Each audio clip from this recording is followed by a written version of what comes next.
This is a show, boom, boom, boom, with no particular niche, baby. It's always about hanging out. Boom, boom, boom, boom. Maybe we'll laugh at some stuff. Maybe we'll learn something new. But it's always about hanging out. Me and you. Boom, boom, that thing with James. Boom, boom, boom, that thing with James. Boom, boom, boom, me and you. Hi, hello, and welcome to That Thing with James, a podcast about nothing in particular. I'm your host, James. Hi, what's up? How you doing? Are you keeping warm? I heard from a little bird that a winter storm blew in, and I know firsthand, baby, because I'm so scared what my electric bill's gonna be. Just to keep my apartment at like 60 degrees, the fucking heater runs for like maybe 10 minutes every 20 minutes or something. So it's still cold, and God, it's keeping me up at night. I think that's why I keep waking up is every time I hear the heater running, I just get this itching at the base of my spine and the back of my eyes saying, oh, tick, tick, tick, tick, tick, tick, tick, tick. The electric bill going up and up and up. If only we had municipal co-op electric companies. Oh, but not in Oklahoma. That's where I live. That's where I'm based out of now. Now. I've been here for, what is this? My 4th year here. Oh, God. I came here as a last resort, and I'm still here. Right now, I'm just trying to survive. And I think I'm doing a better job than the people in Los Angeles. Those poor people. Oh, my God. That is awful. The fires. Oh, my God. For much of my life, adult life now, post-college, I have regrets. I live with regrets, mostly about life choices, personal choices. One of those regrets has long been not moving to Los Angeles. I'm like, maybe I could have given my acting career a better shake, a more fair shake had I moved to Los Angeles in the first place. Said, fuck Texas altogether, just go straight out to LA. And who knows what would have changed. My gut, I suspect I would still be about where I am right now. Maybe. Who knows? That's the thing, is you don't know. I don't know. And that's what weighs heavily on my mind.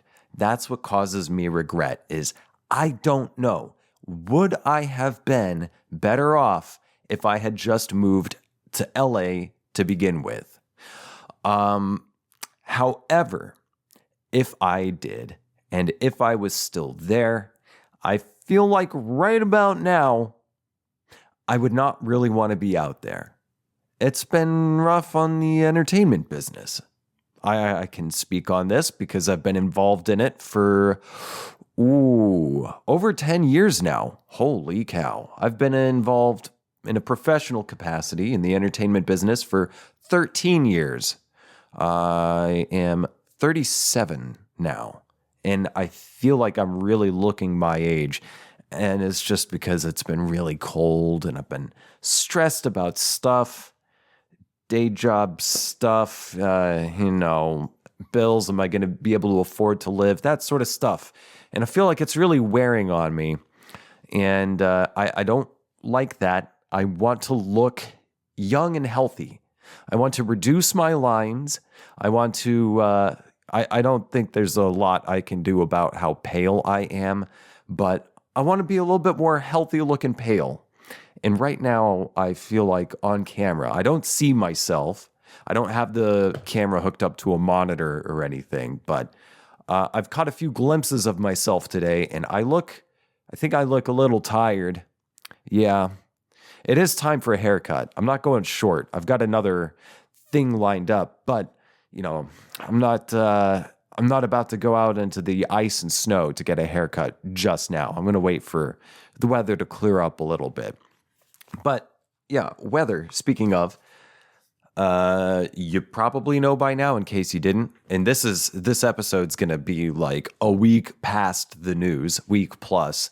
A lot of the Los Angeles area caught on fire, wildfire with crazy hurricane level winds, picking up and spreading the fire from the Palisades. I think like Pasadena. Is that the Palisades? Is that Pasadena? Well, I think Pasadena, and then it even got out to fucking Hollywood, the Hollywood Hills. A lot of people lost their homes, their businesses, and it's a very tragic thing. And in the midst of all of that, insurance companies for thousands of people in LA dropped their fire coverage like that. As the fires are going on, they're like, oh, no, we're dropping your fire coverage. Now, I saw a video yesterday, and again, I'm recording this on Saturday, January 11th. I usually record on Sunday, but I'm recording on a Saturday today, this week.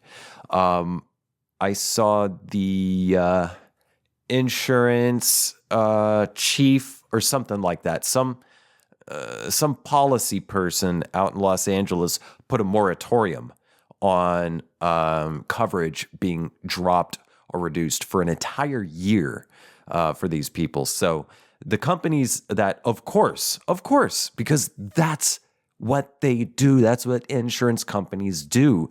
They're not there to help you. They're there to make a profit.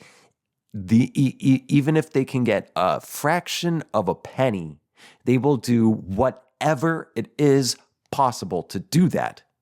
And the only way that they're able to extract even a fraction of a penny more is by screwing over the customers. That's how capitalism works. You squeeze people, you screw them over, you put them in the bind, and you steal everything from them. You steal and steal and steal. That's how you make a profit under capitalism. That's the only way it can survive, because it is an economic system, socioeconomic system, that in order for it to survive, it demands infinite and exponential growth. However, there is, it's not, don't take my word for it. Don't take my word for it. You can research this yourself. You can even go outside and look. There is not infinite resources on this planet, and there's not infinite resources in anywhere that we can reach off planet. Resources have a limit. Now, let's not get into scarcity, because there's a lot of manufactured scarcity that is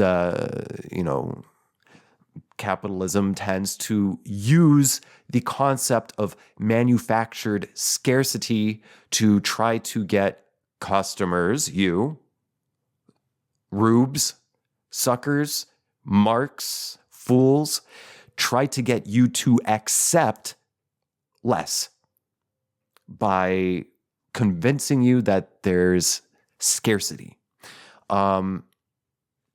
That's not exactly the same thing as what I'm talking about here. There's enough to go around for everyone on the planet, resources-wise. There's enough to go around for everyone on the planet to survive, and not just survive, but thrive and live happy, fulfilling, enlightening lives. However, that would require some people who tend to hoard resources to not hoard them. Where was I going with this? Let's backtrack. Back step. Fire insurance being dropped. Policy person, legislation person in LA says put a moratorium. I wonder if the people who had their coverage dropped, if that puts the kibosh on it. Kibosh. Good word. It's like to put a stop to something or squash it, to put the kibosh on it. Now, you may have heard this word before. Kibosh, kibosh. Although in America, people tend to pronounce it kibosh.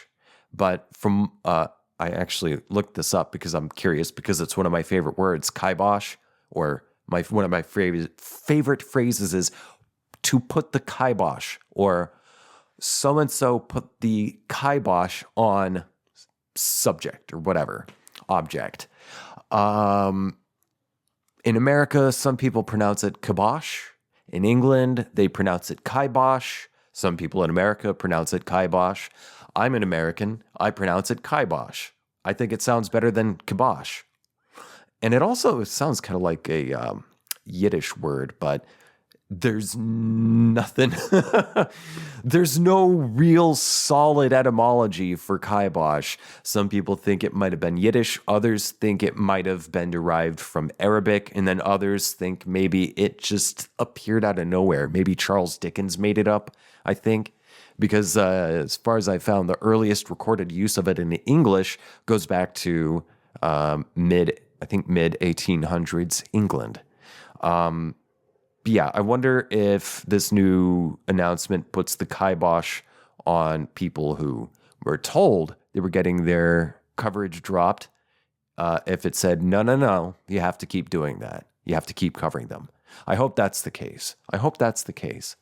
And I hope everyone takes note that, oh my goodness.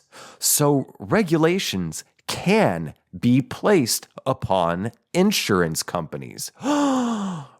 Government regulations stopping companies from doing what is in their nature to do? No way. That's communism. Not really. It's just common. It's sensible is what it is. So where was I going with this? It doesn't really matter.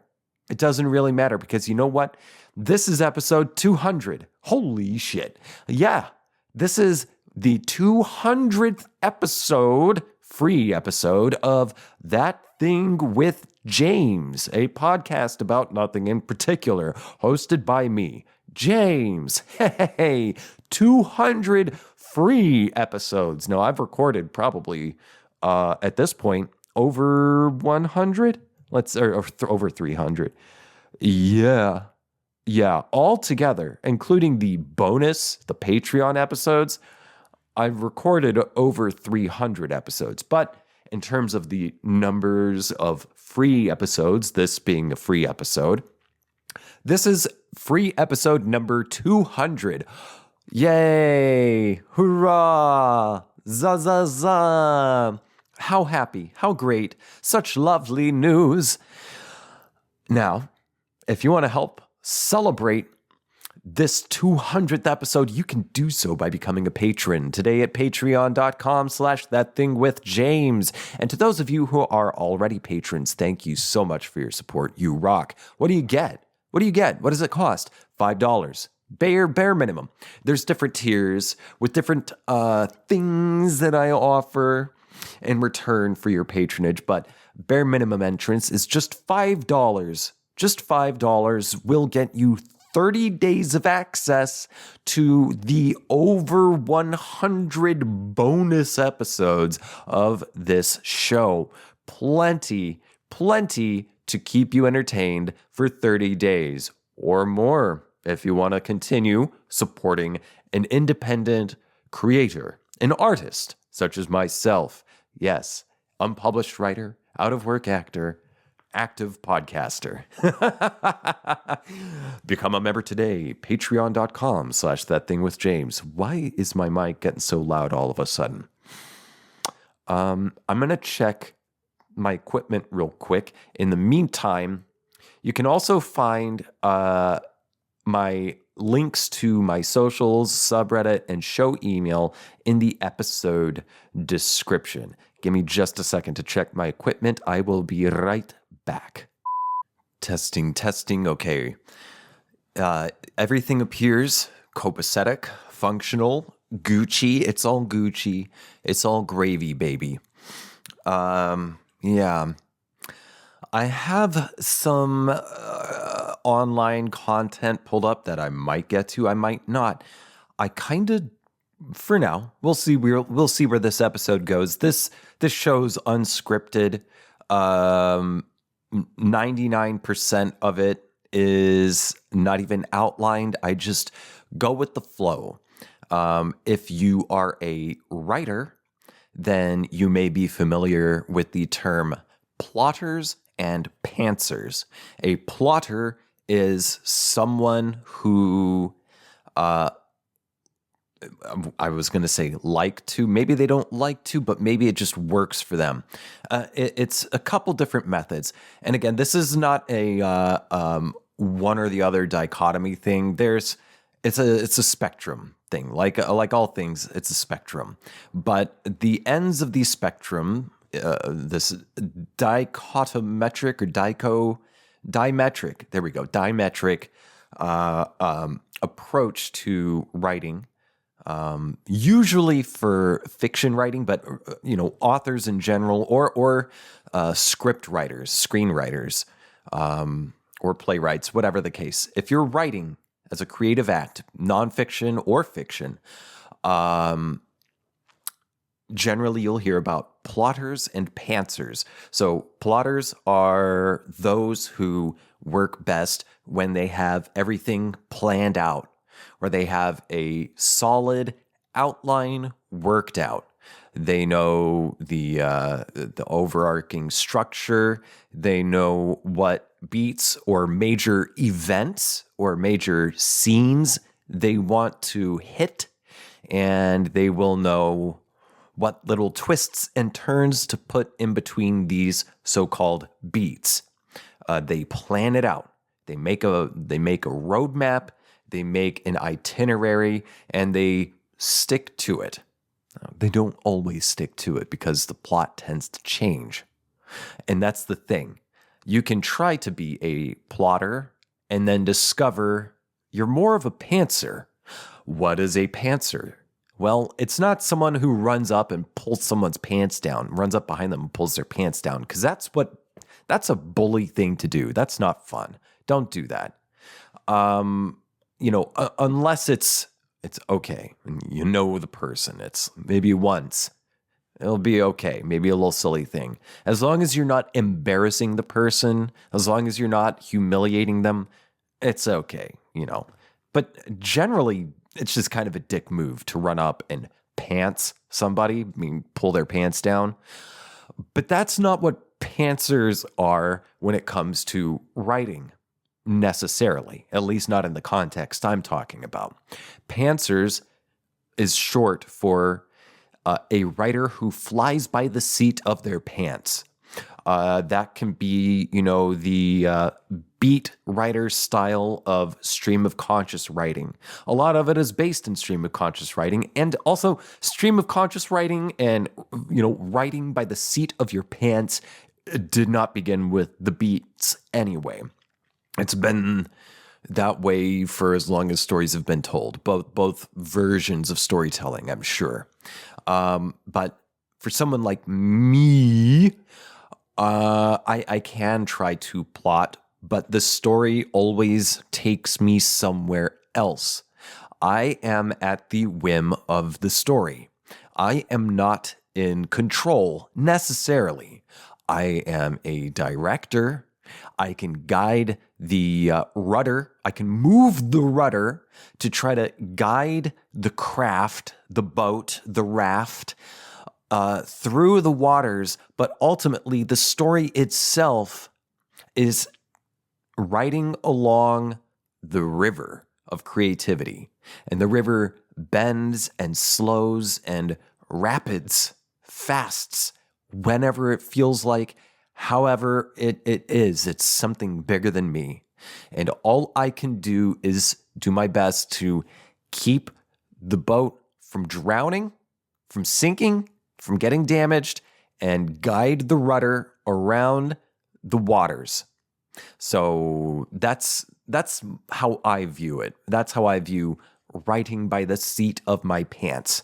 Now, it can help. I will do a little bit of plot. Like I'll have ideas of, well, this is certainly maybe the person's history, or this is what I see coming in the future, or this is what I see as the theme. But I don't stick to those things hard and fast, because if I did, it deflates, it takes the color out of the story. So I can have these things. Usually they are just, in the end, they're just tools that keep me going. And I don't fool myself into thinking I have failed if I don't hit these contrived plot points. But I've been writing enough for long enough that I've got a pretty general idea. And approach changes all the time. You know, your technique always grows and evolves. But yeah, that's plotters and pantsers. Someone who plots everything out, and then someone who doesn't. They just fly by the seat of their pants and hopes it all works out. And both of them demand a lot of faith from the writer. Faith that it's going to be okay. It's just, I don't think it's inflammatory statement to say that maybe flying by the seat of your pants requires substantially more faith than plotting everything out. Because then you're really going, I'm not really sure where this is going, but man, I hope it works the fuck out. But the only way you're ever going to find out is if you stick with it. You just keep writing and writing and writing and going with it and going with it. Just buy the ticket, take the ride, and stay on the fucking ride until it ends. Yeah, that's kind of how I am. Where was I going? I have no fucking clue where I was going with that. Oh, yeah, I remember now. This episode. So I have some stuff lined up. I might just get to it in the bonus episode, but I'm flying by the seat of my pants, as I usually am 99% of the time in this podcast. And today, I feel like doing something that I've been doing this entire episode, which is just a yap session, formless, stream of conscious yap session. Now, I've had some other yap sessions in somewhat recent episodes, but you know, those kind of had a little plot to them. I had a little plot and border worked out to contain the story if I wanted to talk about this and this and this. But this episode right here, I don't really have anything. I just feel like yapping to you. So, like I said at the very beginning, this podcast is about nothing in particular, and it may not be your cup of tea. But if you're listening to this and or watching it, and if you find it tolerable enough to at least keep it as background noise, thanks. I'm honored. That's cool. 200 episodes, 200 free episodes. Wow, man, what a wild ride. What a wild ride. Going back to the regret thing of, had I been in LA, would I have been better off at my current age? Would I have been better off than I currently am? I don't think I'm too terribly off. I mean, I'm very poor. But I have a roof over my head, food in my belly. I have family and friends and means of transportation, means of entertainment, means of recording a podcast. I've got active income. So I'm certainly in better shape than I have been at other points in my life where I had nothing. But yeah, I do wonder Would I be like a full-time, would I have, quote unquote, in what I define as make it, would I have made it as an actor, or at least be closer to making it had I gone to LA? Or would I be more or less in about the same latitude? Let's use that word, the same latitude that I am right now, and also running from a natural disaster, a fire. Because I already ran from one natural disaster, the opposite, ice, fire and ice. George R.R. Martin. I've never read his books. I'd like to read the books. Hey, if you have copies of those books, the Song of Fire and Ice series, if you have copies and you're trying to offload them, contact me. I will totally let you send them to me because I will read them. But yeah, I don't know. Would I still even be in LA? And I don't know, like I'm in Oklahoma now. I've been here for 4 years. I don't know if coming here was ultimately a mistake. It was, at the start, just a last resort, really. It was my last resort for survival. And I took it. I initiated my last resort. I said, time for the last resort, Plan Z.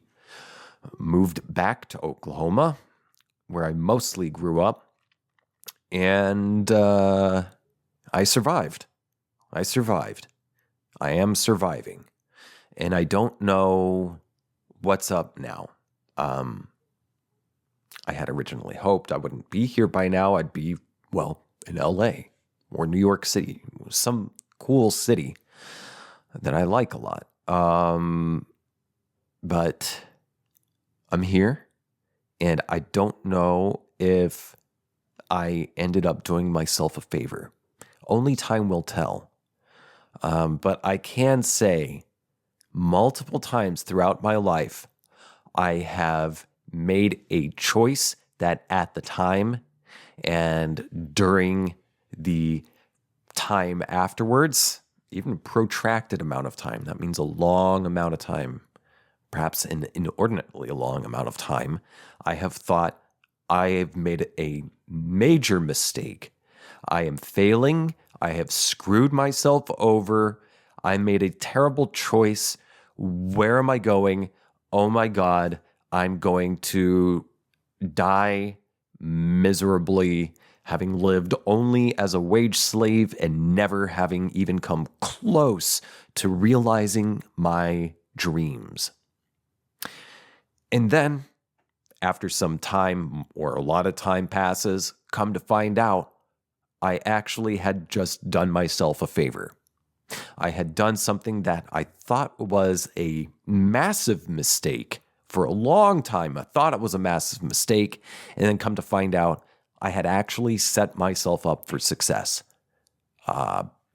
Some unforeseeable advantage had I granted myself. I'm getting thirsty. Let me take a sip of water. Be right back. And here we are for the final little stretch of this episode, and then I'm going to let my camera charge up, and then I'll read some fun stuff from the internet on this week's bonus episode, which, again, you can access at patreon.com/ThatThingWithJames. Last thing that's on my mind, I just remembered, this is not a politics podcast. Although I have in previous years covered quite a bit of politics, mostly not so much current events as much as just history, political history, and exploration of ideologies. Let's say it like that. I'm going to talk a bit about current events. So this episode is going to come out on, it's Saturday, January 11th, 2025, right now, at the time of this recording. This episode I project it to come out on Friday. What is that, 17th or something? And then Inauguration Day, excuse me, is on January 20th. And I've been seeing over the past two months at least, a lot of people on TikTok and elsewhere. TikTok, who knows if it's going to be banned or not? Who fucking knows? I don't know. It's stupid that it should be. It being banned is so fucking stupid and useless and petty. It's just America's empire, the rulers of the empire, throwing a tantrum. They're throwing a tantrum like they do all the time. It's just a new stretch, and the tantrum's getting louder and more fiery. And I have seen a lot of people on TikTok saying, what is Biden going to do over the next however many days before inauguration that could stop Trump from becoming president? What are the Democrats going to do? I have seen multiple videos, and I saw the video itself of AOC talking about how to proceed after the Democrats lost not just the presidential election, but so many congressional seats. Predictably, because they did not change anything, and the rulers of that party refuse to grow because, frankly, it is completely against their ideology, their interests. What are their interests? The same as the Republicans. Money, money, money, money, money, money, money. Power. Money equals power. All right? And there are some, like AOC, within the Democratic Party that have been trying to save them from themselves, but the old heads who wield far too much power, way too advanced in age, refuse to hear it. La, la, la, la, la. Shut up. I hate you. You don't know what you're doing. I'm jealous. I didn't say I'm jealous. You're jealous. They're throwing a tantrum. Like I said, the United States empire is constantly throwing a tantrum. It's never, enough is never enough for imperialists, for capital to exist, okay?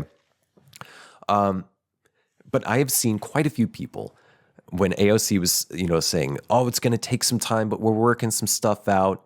I think she was just talking about community organizing and trying to encourage people to unionize and or organize locally, create mutual aid structures, locally, state, and then national, grow it out. But I think that's what she was just talking about weeks ago, like over a month ago. But after that video, I have seen so many people, dissecting the words, dissecting her every gesture, her every verbal and facial inflection, saying, what does she know that we don't? What secret, what surprise is she cooking up? What surprise are the Democrats cooking up? What are they going to do? I can tell you right now, and I'll tell you this as well. I will be very surprised. I will be flabbergasted, as a matter of fact, if the Democrats are cooking up anything like those so hopeful, so desperate for them to do so, imagine them to be doing. Hopefully that word salad, I don't know if that sentence made any sense. But I can tell you right now, I've been around long enough. I've been following and understanding politics for long enough. They're not doing anything. I hate to break it to you. Well, I don't know for sure. But I'll say it like this. I would not in the least be surprised if the Democrats had no secret up their sleeve, if they did absolutely nothing. There's no secret weapon they're cooking up. There's no secret strategy they're cooking up. They're not going to stop it. And if you know me on a personal level, and if you've been listening to me rant about things, for the past few months. And the same as it was back in 2016, the Democrats are complicit in this, in their absolute refusal to answer to the people who vote them in, the actual people, working class people. In the Democrats' refusal to abandon or even just lighten up a little bit on neoliberal politics. And when I say neoliberal, I'm talking like in advanced political science terms here. I'm not talking about culture war kind of shit. I'm talking about policy, the same kind of policy that the Republicans do. They're both, Republicans and Democrats are liberal. And again, this is advanced or like solid political science terminology here. Liberal doesn't mean you're like, progressive, quote unquote. Liberal politics, liberal policy, liberal ideology is capital. It is related to laissez-faire, which means let the market do what it wants, fewer regulations. As a matter of fact, structure government so that serving working people, setting up social programs and policies is not really something that comes to mind at all. Neoliberal and or just liberal strategy doesn't think of government that way at all. It thinks of government as something to support the market and to keep the market from collapsing, not from doing social programs and social safety nets. It's simply there to keep the market from collapsing. The problem here, though, is the inherent contradictions baked into the cornerstone of the market structure that we have now, the dominant market structure, which is a capitalist structure, which, like I said at the very early on in this episode, it requires infinite and exponential growth. However, that's not possible. Straight up. So it collapses again and again and again. It's time for something else. And unfortunately, the beast, the machine, the imperial beast machine does what is in its nature. It does not listen to the little people or the people in the forest shouting, you gotta course correct. You gotta do this, this, and this, because you're heading for a disaster. The machine doesn't hear that. It actively shuts those people out, shuts them down, eliminates them, and keeps doing what is in its nature, which is to ultimately self-destruct and be surprised about it at the expense of so many lives. Bonus episode's going to be more lighthearted and fun. That's it for this 200th free episode. Thanks for tuning in. And again, patrons, thanks for your support. You rock. I hope to catch you next time. Bye.